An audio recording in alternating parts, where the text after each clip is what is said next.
Hey y'all, welcome to my channel. My name is Morgan Lynn, and today I'm going to be talking about losing a parent and how I cope with the loss of a parent. So September 1st, 2017, my father unexpectedly passed away.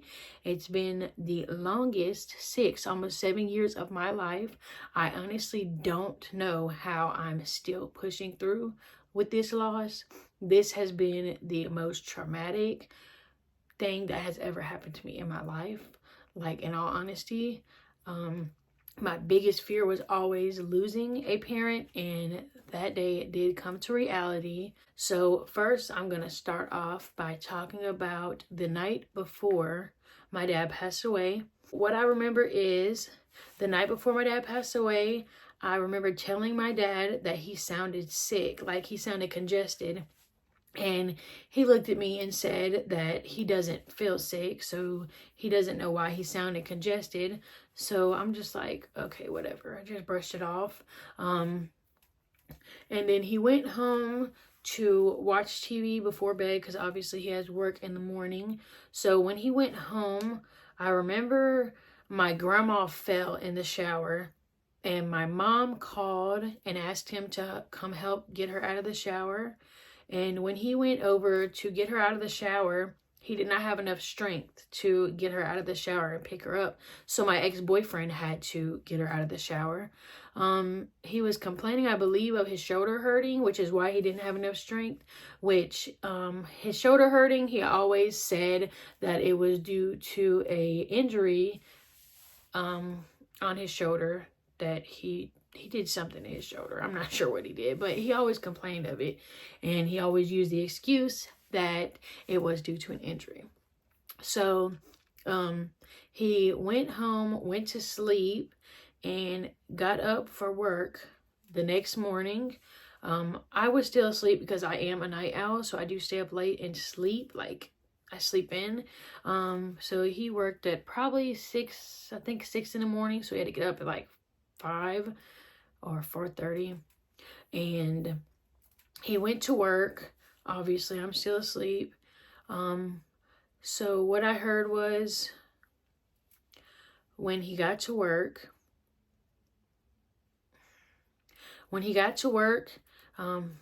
he was having some issues to where he had to lay in the parking lot, and his coworkers had to call the ambulance to come and get him. I remember, like, when he was in the ambulance, his friend called my mom because, well, he didn't want my mom to be called, but his friend said, like, you need to call your wife. So he called her, and from what she tells us is that he was joking on the phone, saying he's going to be fine and everything like that. So he went to the hospital, and I'm still asleep, so my mom's the one dealing with all this. So she rushes up there. All his coworkers are up there with him. So he had to get rushed into surgery, and when they were trying to put the stents in, his, like, arteries or something started hardening to where they couldn't get the stents in, and that was pretty much it. He passed away in surgery. Honestly, I believe that they did the incorrect surgery. They should have did open heart surgery instead of trying to put stents in. But he did pass away due to a heart attack. So me finding out that my dad passed away, I was asleep, and my sister came in my room, shaking me, yelling. She was screaming and crying, telling me that I have to get up. There's something wrong with our dad. So I jump out of the bed. I start running.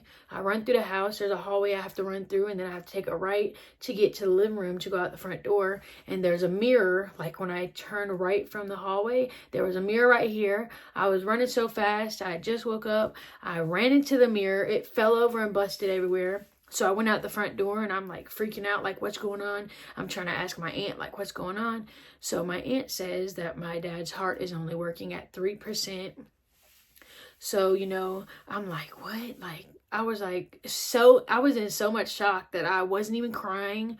I got in the truck, and mind you, the hospital is like 45 minutes away from where I was coming from to go to the hospital. So the whole ride there, I'm like in the back, I'm praying it out loud. I'm like, God, please don't let my dad die. Don't let my dad die. So we had to go to my sister's job before we went. And while on the way, I called my ex and I'm like, hey, you need to like leave work now. Something's wrong with my dad. Something's wrong with my dad. So he got off of work and met us at my sister's job like that. Like we all got there at the same time. And we had to pick up my sister and let her know something was wrong with my dad. I rode with my aunt and my sister rode with my cousin.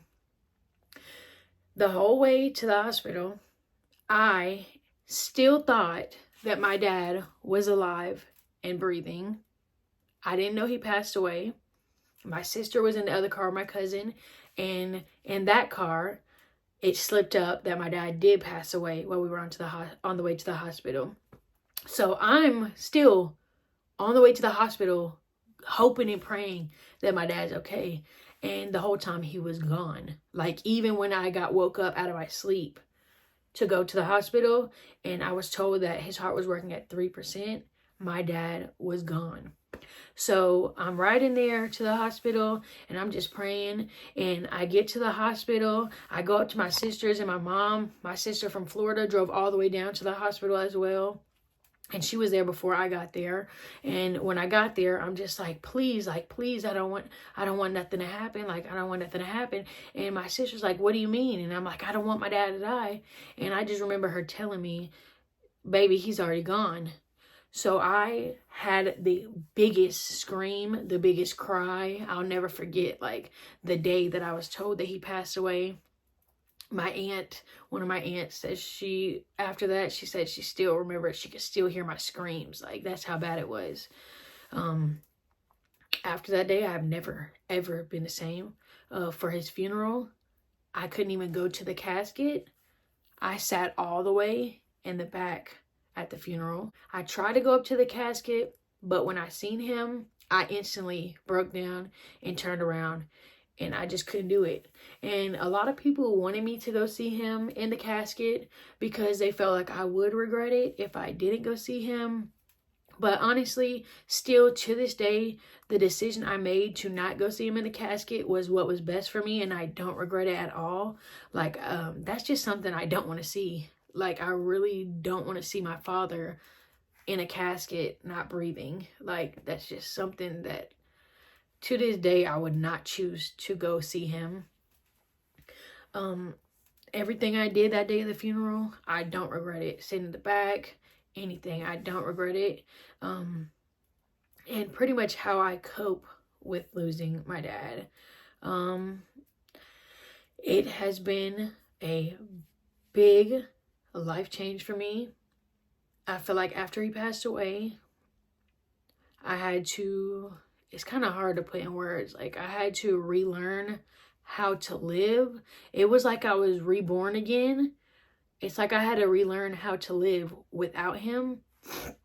So, I don't know. I deal with a lot of anxiety and depression. And after he passed away, I feel like it was so traumatic that certain things I would think of, I would have to go actually see this place or see this spot to know that it's still there, because I don't know what the correlation is with that, but like, I was going through a lot. To this day, how I cope with it. Some days I'll have to get in the car, listen to music and cry for hours. Some days I'll lay in the bed and cry. Some nights I sleep with his little urn in my hand, just to be able to go to sleep at night. I don't know how I'm still doing it.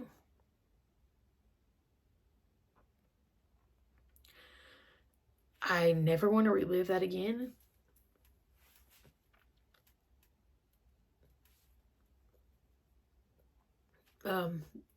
The most I can say is I just get up, go to work, and try to enjoy my life as best as possible. It's not easy at all. It never will be easy. I feel like a lot of things he enjoyed doing, I can't do. Like, My family's wanting to plan a trip to Disney, and I don't feel like I can do that because my dad loved Disney, obviously. Anytime that I went to Disney World, my dad was there. And I just wish I was strong enough to be able to be like, oh, yeah, I'm going, like, I'll be okay. But deep down inside, like, I don't think I'll ever be okay with certain stuff. Like, I go to hockey games, which I grew up going to as a kid. And I went with my parents and my grandparents. And when we first got hockey back, they were doing like a little trial run. So my mom got the seats that we used to sit in when we all used to go. And I went with my mom, and as soon as we got to the seats and I sat down, I just burst into tears. And I just looked at my mom and said, I'm never coming here again. Like, I can't do it. Thankfully, we got seats lower in the stadium and far away from where we used to sit to where it's bearable now that I can actually go enjoy the hockey games. But as far as sitting in the same seats, I know for a fact I wouldn't be able to do that just by off the first day that I did go back in those seats. And it had been years since I had sat in them seats.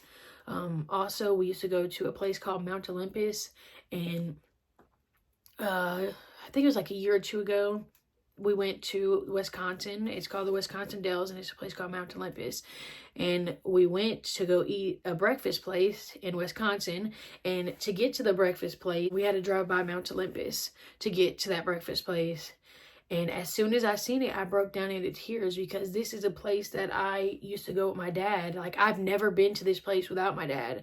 So seeing it brought back so many memories. Like, my dad loved this place. Like, we had so much fun riding go-karts. I can't ever see myself going back there. I can't do it. It's really hard to cope with losing a parent.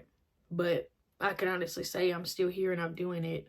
Like, I'm trying to be successful in life and make my dad proud. And hopefully it's working. I feel like I'm doing a lot better than I was. But it is still hard. It is unforgettable. It doesn't get easier. It doesn't get easier. You just have to push yourself to get out of bed every morning and do what you have to do to make a living, to survive. Like, I realized that you can't stop death at the end of the day. My main motto is you only live once, because it's the truth. You only live once. So at this point in my life, I'm trying to enjoy everything that I do. I love traveling, so I try to travel as much as I can. I try to do everything that I want to do. And hopefully I'm making my dad proud.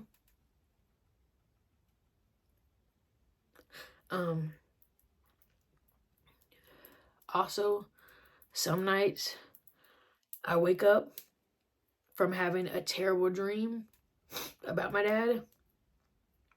And it's like the worst dreams ever. It's like he's with another woman and her kids.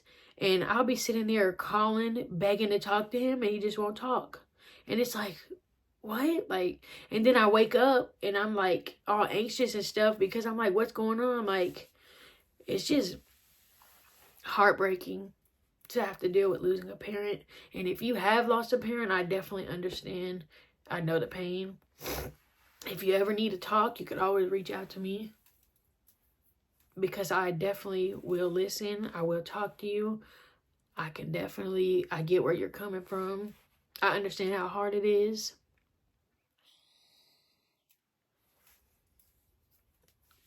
I definitely understand what it feels like to take a big loss. And losing my dad was so far my biggest loss in life. Like, the biggest loss. If anybody has lost a parent, I definitely pray for you. I understand you. I feel you. I know what you're going through. I know how hard it is. With that being said, that's going to be the end of my video, guys. This was a little emotional for me, reliving everything that happened. But I hope you guys enjoyed this video, and I will see you on the next video. Peace.